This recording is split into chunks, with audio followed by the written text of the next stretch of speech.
So, good morning, classmate ma'am, classmate sir, ma'am, Kaya ma'am, good morning ma'am. So, my name is Melody CADORNA. I'm fifth reporter and this is a continuation of May Borough News report and my assigned topic is all about Article 222, which is Officer Included in the Proceeding Provisions. So, the provision of this chapter shall apply to private individuals who in any capacity whatever have charges or any insular or non-national, provincial or municipal funds, revenues or property or to any administrator or depository or fund or property attached to these are deposited by public authorities even if such property belongs to a private individual. So, ang Article 222 of the Revised Penal Code of the Philippines, in simple terms, it borders the scope of who can be held liable for offenses against public funds and property. Essentially, it says that even if you're a private individual, you can be treated like public officials for the purpose of the previous article. So, for example, it says that the local government of a Bayawan city hires your construction company or a private entity. So, to build a new public library, to give your company advance payment using city funds. According to Article 222, even though you are a private company, because you are now in charge of municipal funds, you can be held responsible under the same law that applies to public official if those funds are misused or misappropriated. So let's proceed to Article 223. So Chapter 5, Eligibility of Public Officers. So Article 223 contains with or consisting citation.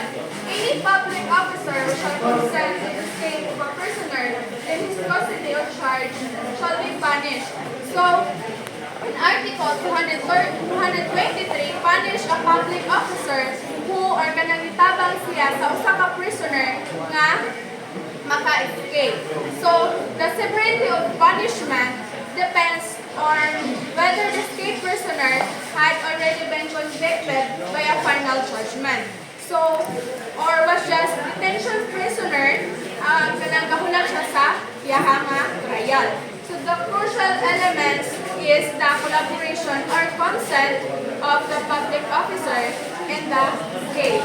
So first, the prison correctional in its medium and maximum periods are temporal special qualification and its maximum periods of perpetual special qualification if the fugitive shall have been sentenced by final judgment or any penalties. So, prison correctional is 6 months, 1 day and 6 months, 1 day to 6 years. So by prison correctional, in its minimum period, and temporal special qualification in case that fugitive shall not have been finally convicted, but only held as a detention prisoner for any crime or violation of law or municipal ordinance. So another examples of Article 223. So imagine a Bureau of Jail Management and Penology or BGMP is officer in Bayawan City Municipal Correctional Facility is approached by a convicted drug dealer. So na-sentence na siya of final judgment. So kato siya na officer na nitabang sa usa ka sentence sa usa ka drug dealer is ang gitabangan niya ang usa ka prisoner na makagawas is makanhan siya og prison correctional which is 6 months, 1 day to 6 years. So let's proceed to elements. So ang elements that offender sa public officer are gonna be trabaho sa charge, a prisoner either detained for prisoner or prisoner by final judgment. So, that such prisoner escaped from his custody. So, 4. That he was in connivance with the prisoner in the latter's escape. So, when we say connivance or kanaganing nakipagsabuatan ng usa ka officer sa prisoner. So, let's proceed to 224, which is evasion through negligence. If the evasion of the prisoner shall have taken place through the negligence of the officer charged with the conveyance or custody of the escaping prisoner, said officer shall suffer the penalty of arresto mayor, which is 1 month, 1 day to 6 months. And its maximum period to prison correctional and its minimum period and temporary special disqualification. So, for example, consider a Philippine National Police or PNP officer in Bayawan City tasked with escorting a suspect or detention prisoner from the courthouse back to the police station. So the officer, while walking, nag-istorbo na siya. Example, na siya ka-text or katawag, while ang usa ka prisoner is nakatakas. So, sala to sa usa ka public officer, which is, na siya, katrabaho siya sa government. So, ang iyahang elements is that the offender is a public officer and that he is charged with the conveyance or custody of a prisoner, either detention prisoner or prisoner by final judgment. Number 3, that such prisoner escaped through his negligence or kanang pabaya kay ka siya na prisoner. So, let's proceed to Article 225. Make advalantar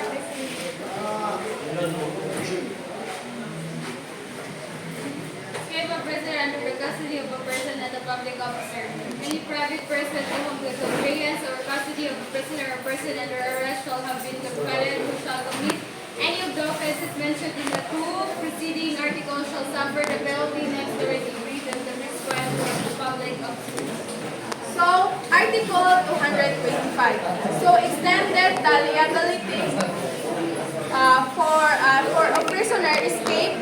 So, private individuals who have been entrusted with the responsibility of guarding or transporting a prisoner to the escape, or the escape happened due to their negligence or pabaya.